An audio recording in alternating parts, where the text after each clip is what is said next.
নমস্কার।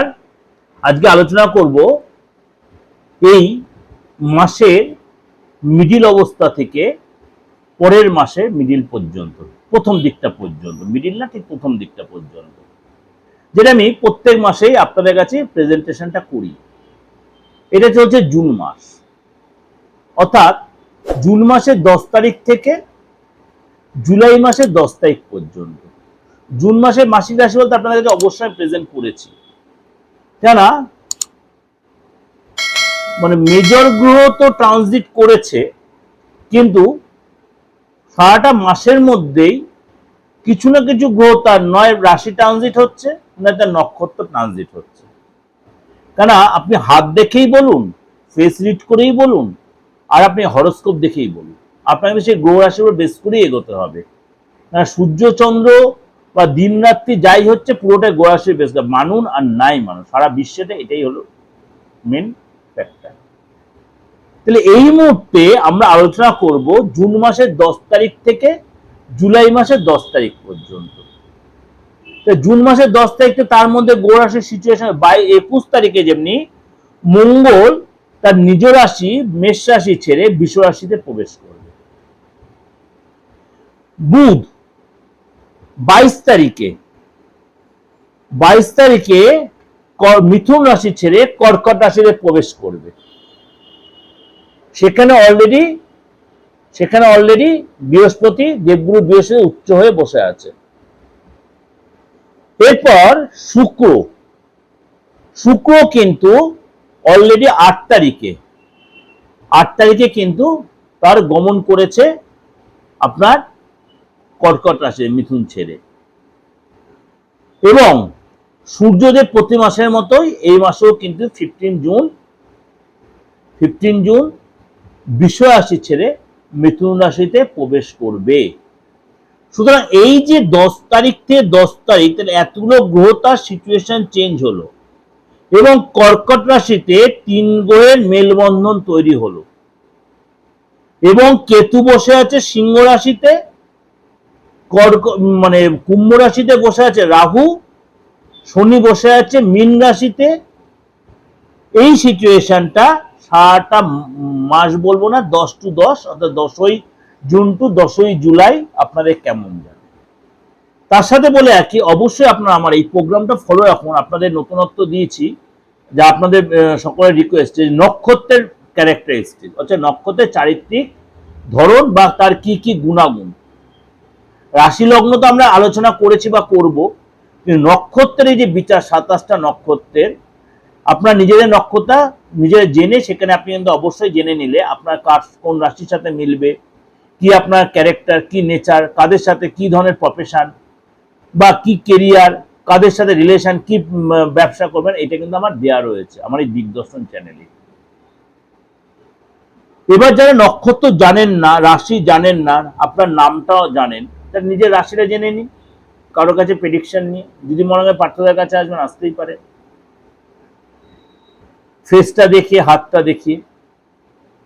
লাস্ট হচ্ছে বাস্তুটা বারবার কেন আপনাদের বারবার বলি যে রেক্টিফিকেশনটা প্রয়োজন বাস্তু।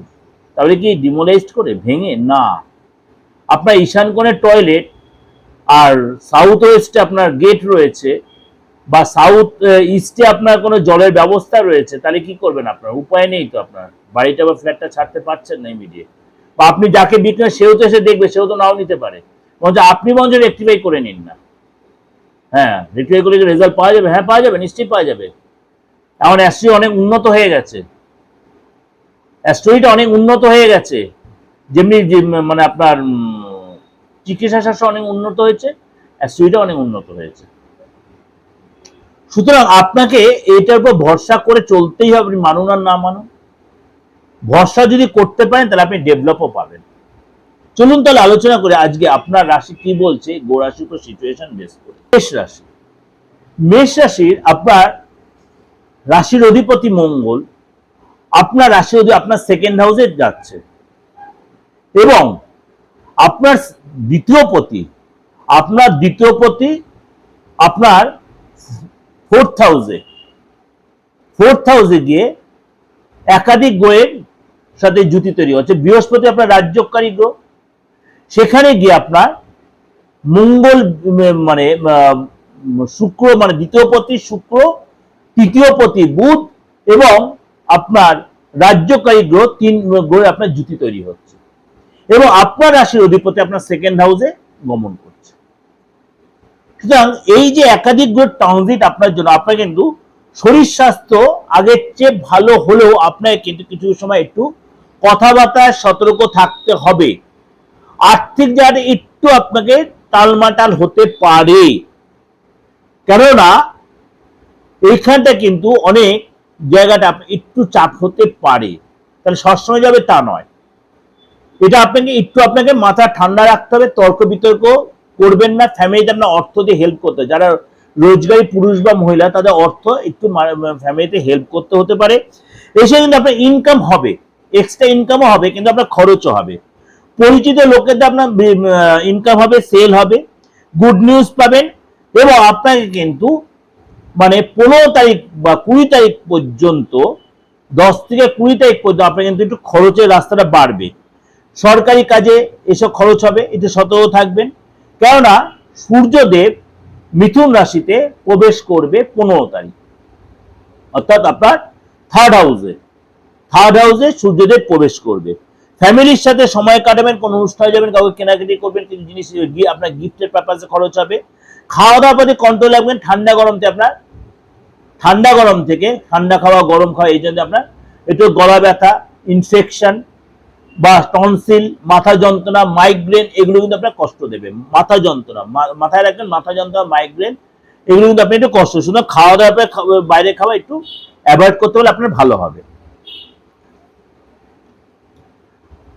বৃহস্পতি শুক্র বুধের এই যে কম্বিনেশন তৈরি হচ্ছে আপনার 4th হাউসে, আপনার কিন্তু মানে ফ্যামিলি লাইফটা কিন্তু অনেকটাই ভালো কাটবে। আপনার মাকে যদি কোনো ধার দেনা করে থাকেন, সেই ধার দেনাটা আপনার মিটে যাবে এবং আপনার অর্থ জায়গাটা তৈরি হবে। আপনি যদি কোনো মহিলা হন, হাউস ওয়াইফ হন, আপনার কিন্তু কোনো কাজের প্রতি ইন্টারেস্ট বাড়বে, আপনি নিজে কিছু করতে চাইবেন, নিজে কিছু ব্যবসা, বা আপনি হয়তো কোনো পরীক্ষা দিয়েছেন, মহিলা বা পুরুষ যাই হন, আপনার কিন্তু এসে কোনো মানে চাকরির অপরচুনিটি বা সুযোগ আসবে, কিন্তু অর্থাৎ আপনার লাভ হবে। এই সময় কিন্তু পরিবর্তন হবে, স্থান চেঞ্জ হতে পারে এবং এই সময় কিন্তু আপনি মানে যেখানে রয়েছে সেখানে অন্য কোনো শহরে বা অন্য কোনো জায়গায় আপনি যেতে পারেন। এই সময় কিন্তু আপনার পদলাভ হবে, প্রমোশন হবে, ডেভেলপ হবে কাজের জায়গায়। যারা চাকরি করছেন বা নতুন চাকরি খুঁজছেন, সেই ডেভেলপ কিন্তু আপনার ফ্যামিলির সাথে আপনার যে ঝামেলা অশান্তি ছিল সেটা অনেকটা আস্তে আস্তে মিটে যাবে। গুরুজনের সাপোর্ট পাবেন, কিন্তু বেশি ইমোশনালটা কন্ট্রোল রাখবেন, মেজাজটা কন্ট্রোল রাখবেন। বারবার বলছি, মেজাজ কন্ট্রোল রাখবেন। বিশেষ করে আপনার ভাই বোনের সাথে বি কেয়ারফুল। ভাই বোনের সাথে আপনি তর্ক বিতর্ক, অশান্তিতে হয়তো জড়িয়ে পড়তে পারেন, কিন্তু বাবা মার সাপোর্টটা আপনি অনেকটা পাবেন। চাকরি যারা করছেন, চাকরির সুযোগ আছে, বসের প্রশংসা পাবেন এবং বসের সাথে আপনার সুসম্পর্ক তৈরি হবে। ব্যবসা আপনার ডেভেলপ, নতুন কোনো কাজ, নতুন কোনো যোগাযোগ হবে, নতুন কোনো ক্লায়েন্ট, নতুন কোনো ব্যবসা শুরু করতে পারেন।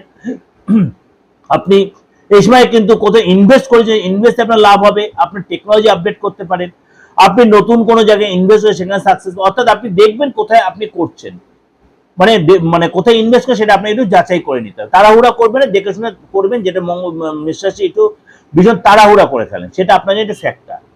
দাম্পত্য মোটামুটি ভালোই কাটবে। যদি আপনি অবিবাহিত থেকে থাকেন, বিয়ের যোগাযোগ আসবে, কিন্তু বিয়ের যোগাযোগ এলেও আপনাকে বিয়ের পিড়িতে বসার একটু ভেবে নেবেন যে আপনি মানে যার সাথে রিলেশনে আবদ্ধ হচ্ছেন সে আপনার জন্য কতটা জেনুইন।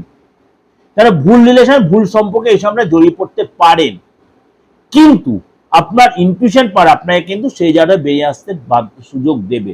আপনার মধ্যে সেই পাওয়ারটা কাজ করবে এই সময় মেষ রাশি, সেই পাওয়ার আপনার মধ্যে কিন্তু কাজ করবে। ভালো করে বলছে, আপনার বিয়ের যোগাযোগ আসবে, যে খারাপ হবে তা বলছি না, কিন্তু অবশ্যই যাচাই করে নেন, ভালো কিছু আপনার জীবনে আসবে, আপনি অবশ্যই যাচাই করে নিতে হবে সেই জায়গাটা। এবং আপনি বিবাহিত হন, আপনার পার্টনারের অর্থ লাভ হবে, আপনি একসাথে ঘুরতে গেলে সময় কাটাবেন, ইচ্ছা পূর্তি হবে। এটা যে আপনাদের ওভার একটা প্রেজেন্টেশন দিলে অবশ্যই আপনাদের ভালো লাগবে, অবশ্যই আপনাদের উপকারে লাগবে, অবশ্যই কাজে লাগবে। কেন মঙ্গলের এই যে সিচুয়েশনটা চেঞ্জ হয়েছে, সেটাও আপনার জন্য খুব কার্যকরী। ভালো থাকবেন। যোগাযোগ করতে হলে যে কোনো তন্ত্রীদের, যে কোনো কর্মের জন্য পার্সোনালাইজ আপনাদের সহযোগিতার জন্য রেডি, অনলাইনে অফলাইনে প্রেডিকশনের জন্য, প্রতিকারের জন্য, সব রকমের জন্য। আপনাকে চেম্বারে কষ্ট করে গণের মধ্যে না এসে আপনি কিন্তু, বা এসে বসে থাকাচ্ছে, আপনি কিন্তু অনলাইনেও ঘরে বসে আপনি প্রেডিকশন নিয়ে প্রতিকারটা করে নিতে পারেন। ভালো থাকবেন, নমস্কার।